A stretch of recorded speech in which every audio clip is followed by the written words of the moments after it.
நேயர்கள் அனைவருக்கும் வணக்கம். வெண்முரசு சொல்வளர்காடு அத்தியாயம் 33. பாலென நுரை பொங்கும் தூத்மதியை இதிலேயே அணைத்து கூடிய முதன்மை ஆறு. ஜலத்தையும் பலானையும் கமலையும் ராத்வதியும் அதில் மலைச்சேற்ற நிறங்களுடன் பெருகி வந்து இணைந்து கொண்டன. அங்கு எப்போதும் இளஞ்சேற்றின் நுரை மனம் இருந்தது.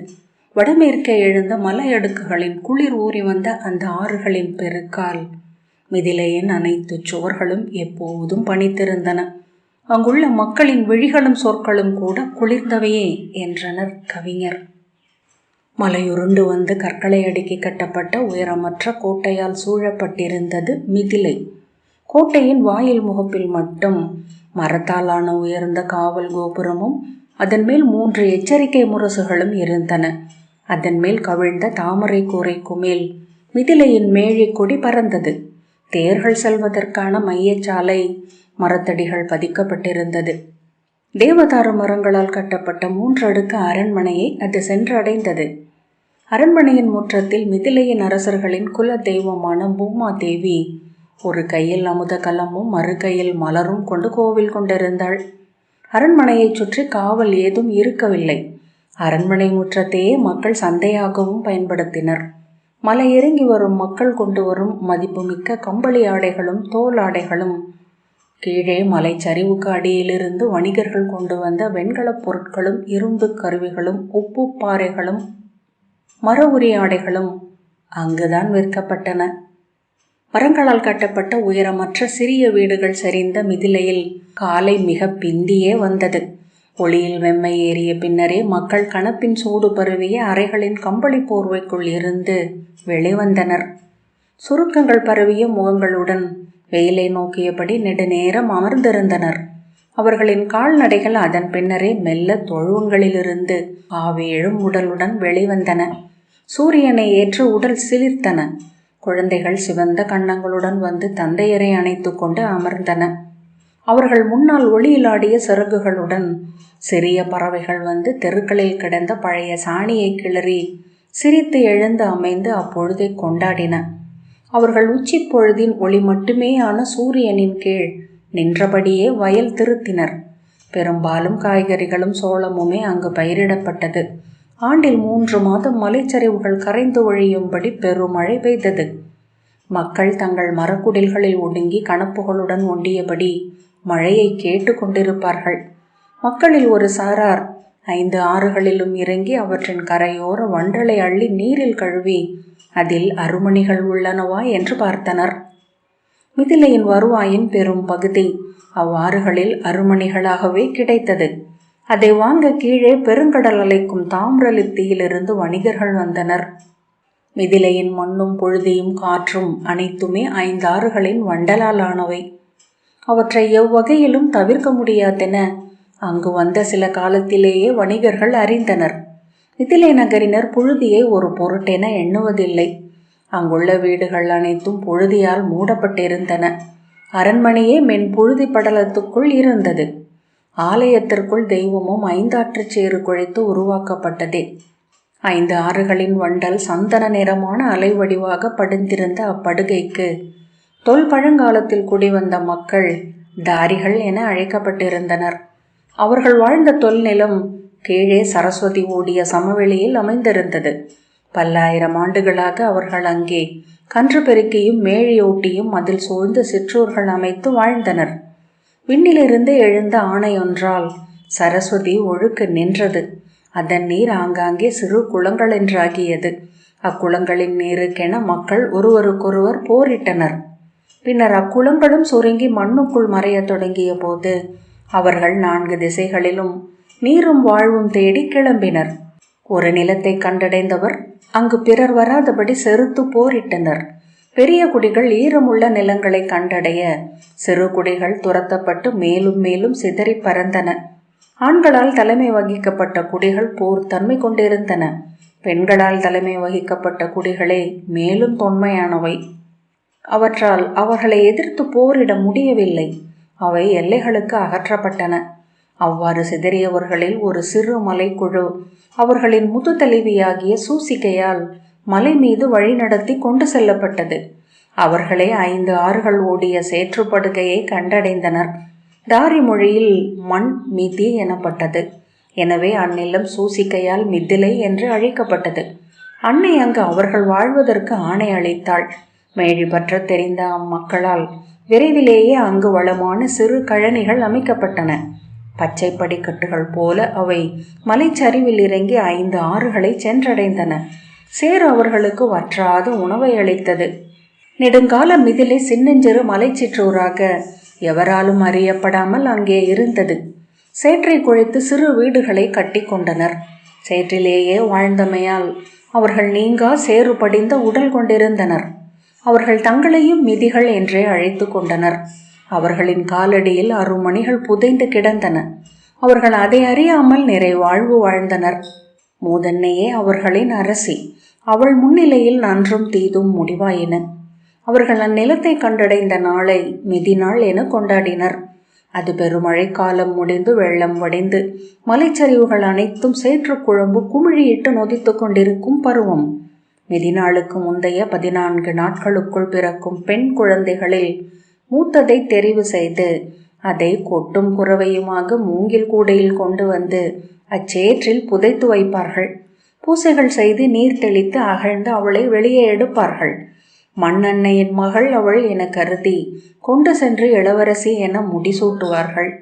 வாழும் மூதன்னை மறைந்து கோல் ஒழியும் போது அவள் அரசி ஆவாள். மிதிலையின் அரசி என்பதனால் அவள் மைதிலி என்றும், குளிர்ந்தவள் என்பதனால் சீதை என்றும் அழைக்கப்பட்டாள். நெடுங்காலத்திற்கு பின்னர் தான் மிதிலைக்கு அரசன் உருவானான். மிதிலையின் அருமணிகள் மேழியில் தட்டுப்படத் தொடங்கின. அவற்றை அவர்களின் குழந்தைகள் குழியாடலுக்கும் விரலாடலுக்கும் பயன்படுத்தின. அவ்வழியாக செல்கையில் அம்மலைக்குடிக்கு வந்து தங்கியிருந்த மலை வணிகன் ஒருவன் அதை கண்டான். குறைந்த விலைக்கு அவற்றை வாங்கி கொண்டான். சின்னாட்களிலேயே மிதிலையை நாடி வணிகர்கள் வரத் தொடங்கினர்.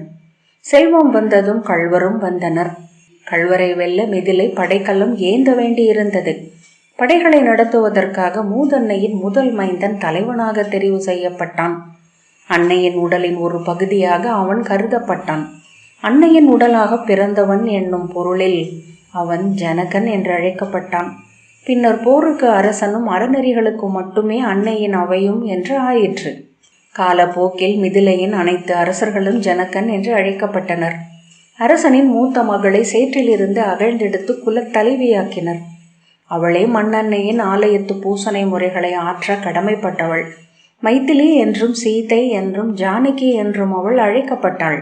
நெடுங்காலம் கழித்து மிதிலை பிற அரச குடியினருடன் மன உறவு கொள்ளத் தொடங்கி இளவரசி பிற நகருக்கு குடிபெயர்ந்த போது அவள் தங்கைய பொறுப்புக்கு வந்தாள். 108வது ஜனகராகிய பூமித்வஜர் வேதமறிந்த அறச்செல்வர் என புகழ் பெற்றார். அவர் அவைக்கு கார்கியும் கௌதமரும் காத்தியாயனரும் சிறப்பளித்தனர். அவர் செல்வத்தால் ஐத்திரேய காடும் பிரகதாரண்யகமும் செழித்தன. பானுமதர், சத்குமான்யர், சூசி, ஊர்ஜனாமர், சத்வயர், கிருதி, அஞ்சனர், அரிஸ்னாமி, ஸ்ருதாயு, சுபாயு, சூர்யாசு, சிரஞ்சயர், சௌர்மாபி, அனேனர், பீமரதர், சத்யரதர், உபாங்கு, உபகுப்தர், ஸ்வாகதர், சனானந்தர், சுப்ராச்சய, சுபாஷனர், சுச்ருதர், சுஸ்ருதர், ஜெயர், விஜயர், கிருது, சுனி, விதம்பர், துவதி, பகுலாஸ்வர், கிருதி, திருதயர் என்னும் ஜனகர்கள் அவர் பெருமையாலேயே சூதர்களின் பாடல்களில் அழியாது வாழ்ந்தவர்கள். கிருதி திருதியரின் கொடி வழியில் வந்தவர் 8வது ஜனகராகிய சீரத்வஜர். அவர் மகளாக பிறந்த சீதையை அயோத்தியின் ரகுகுலராமன் மணந்தான். இலங்கையின் அரக்கர்கோன் ராவணனால் அவள் கவர்ந்து செல்லப்பட்டாள். படை கொண்டு சென்று அவளை ராகவராமன் மீட்டு வந்த கதையை சூதர் பாடல்கள் பலவாறாக பாடின. எரி புகுந்து சொல் திகழ்ந்த அவளை மண்ணன்னையின் பெண் வடிவு என பொற்றுரை முனிவர் பாடிய தொல்காவியம் அனைவர் நாவிலும் அழியாது வாழ்ந்தது.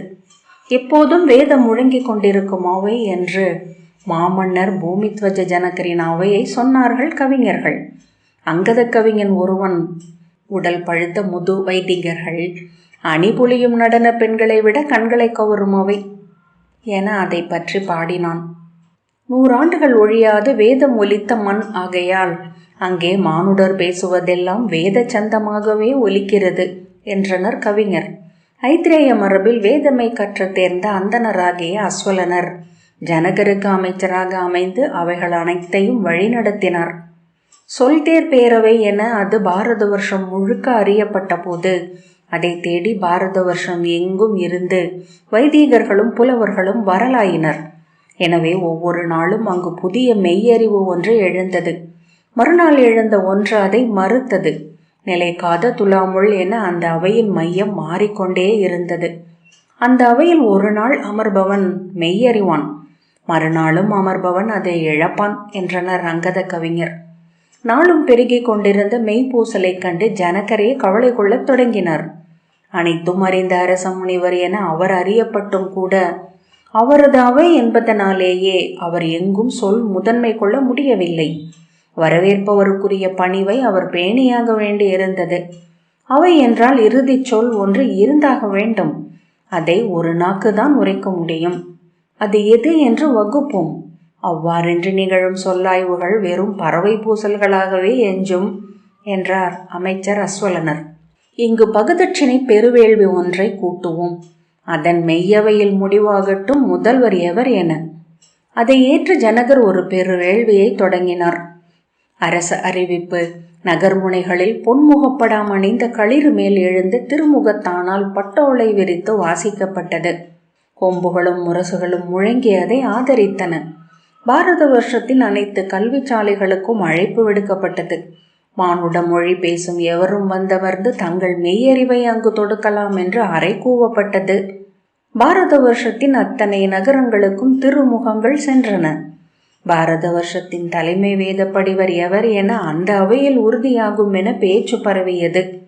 அது அறிஞர் என அறியப்பட்டிருந்த அனைவரையும் அந்த அவைக்கு செல்ல தூண்டியது. ஜனகரால் ஏற்கப்பட்டவர் 4 வேதங்களாலும் ஏற்கப்பட்டவர் என்றனர் சூதர். அவை கூடல் குறிக்கப்பட்டிருந்த சித்திரை மாதம் வளர்பிறை முதல் நாளை நோக்கி வைதீகர்களும் அறிஞர்களும் வரத் தொடங்கினர்.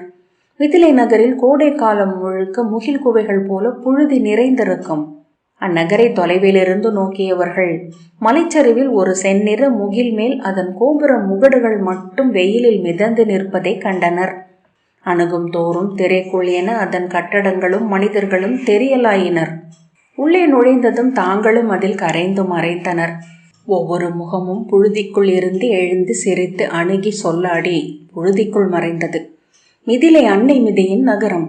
இங்கு காற்றும் ஒளியும் வானும் மண்ணாலானதே. அங்கு வேள்வியில் காண்பீர் எரிதழலும் மண்ணென்றே எழுந்து நிற்பதை என்றனர் வணிகர். வேள்வியின் மெய்யவையில் வெல்லும் வேதப்படிவருக்கு 1000 வெண்பசுக்களும் அவற்றின் கன்றுகளும் ஆக்குடையாக அளிக்கப்படும் என்று அறிவிக்கப்பட்டிருந்தது. அப்பசுக்களின் கொம்புகள் பொன் கட்டப்பட்டிருக்கும். அவற்றை உரிமை கொண்டவரை பிற வைதீகர் எழுந்து வேத முதல்வர் என சுட்டி வாழ்த்துவர். வேள்விக்கென தேர்ந்து திரட்டப்பட்ட 1000 பசுக்களும் தூத்மதியின் கரையில் அமைந்த கொட்டகைகளில் கட்டப்பட்டிருந்தன. ஒவ்வொரு நாளும் அவற்றை காண அயலூர் மக்கள் வந்து குழுமினர். வெண் முகில்கள் போல, வெண் பளிங்கு பாறைகள் போல, வெண் பட்டு குவியல்கள் போல என்று சூதர்கள் அவற்றை பற்றி முச்சந்திகளில் நின்று பாடினர். வேள்விக்கு ஆரியவர்த்தத்தின் அனைத்து வேத நிலைகளிலும் இருந்து முதல் ஆசிரியர்கள் தங்கள் மாணாக்கர்களுடன் வந்தனர். அவர்கள் தங்குவதற்கான குடில்கள் 5 ஆறுகளின் கரைகளில் நிறைவகுத்தன.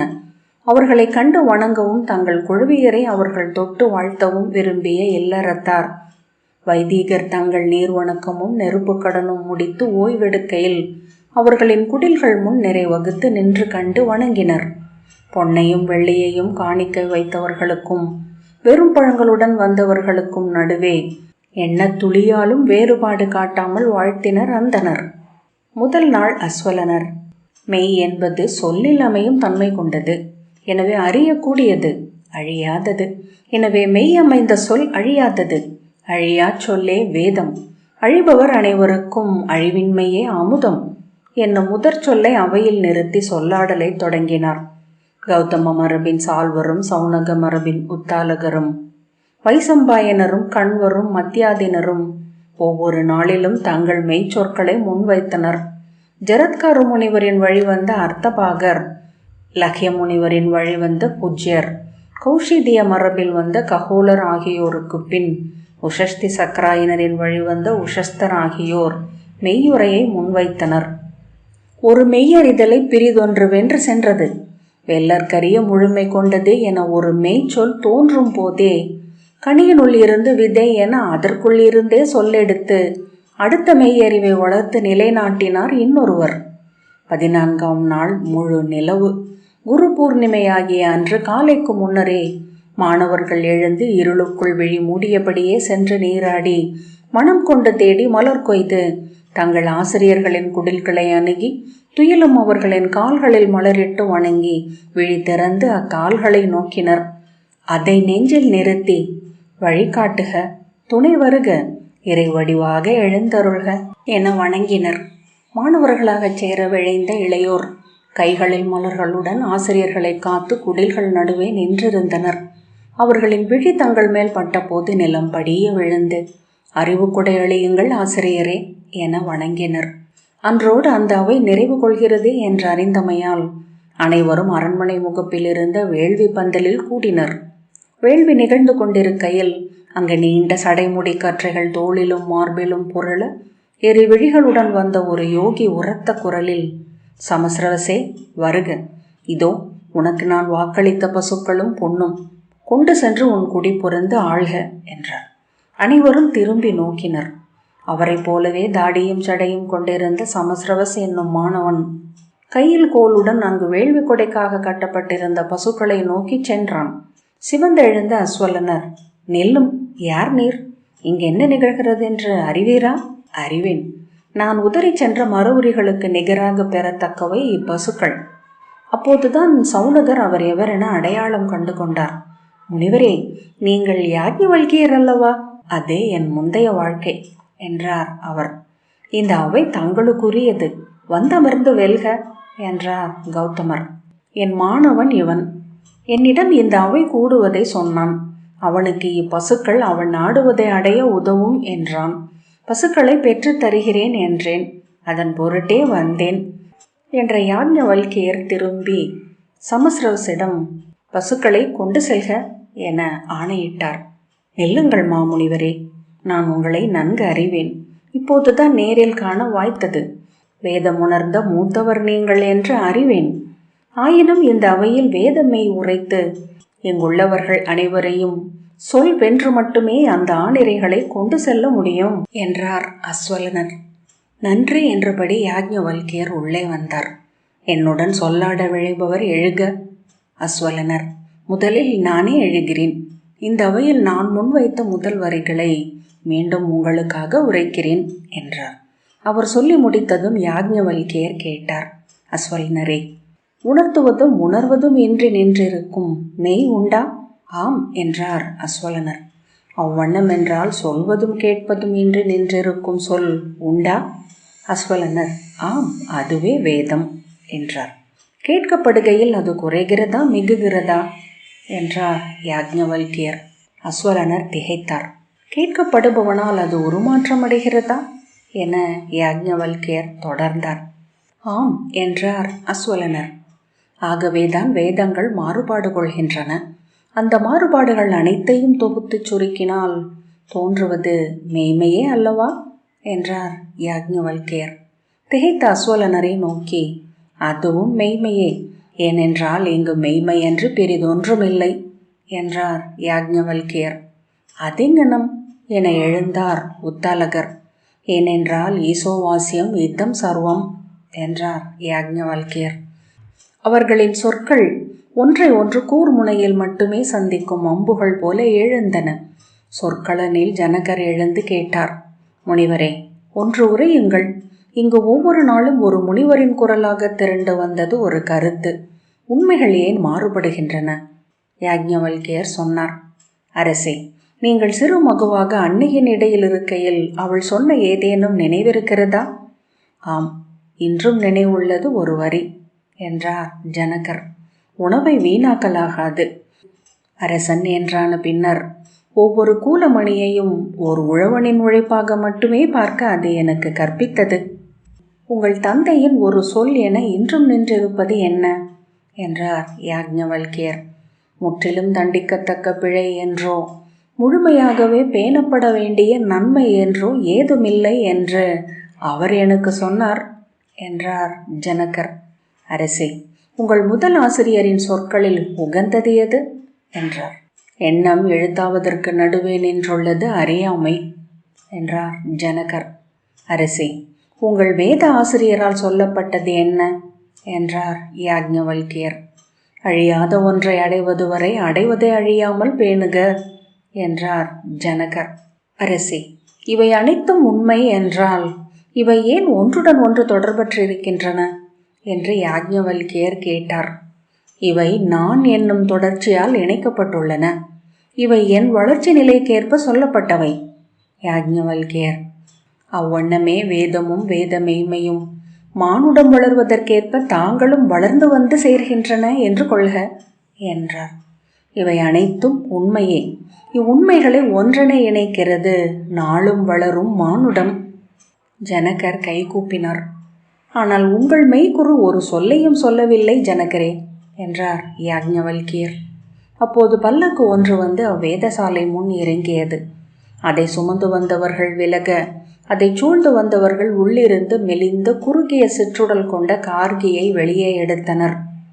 இரு மாணாக்கியரின் கைகள் தாங்க அவர் மெல்ல நடந்து வந்தார். அவருக்கு பின்னால் மழித்த தலையும் மறுவுரியும் அணிந்த ஊழ்க மாணாக்கியர் மூவர் நடந்து வந்தனர். கார்கி அவை நடுவே வந்து, மாமுனிவராக திகழ்ந்த யாக்ஞவல்கியர் மீண்டும் வந்துள்ளார் என்று அறிந்தேன். அவருடன் சொல் கோக்கவே வந்தேன் என்றார். அமர்க வேதப்படிவரே என்றார் ஜனகர். அவர் அமர்ந்ததும், நான் கேட்க விழையும் வினா இது மாமுனிவரே. மாமன்னன் ஒருவனின் அஸ்வமேத புரவி எதனால் ஆற்றல் கொண்டதாகிறது என்றார்.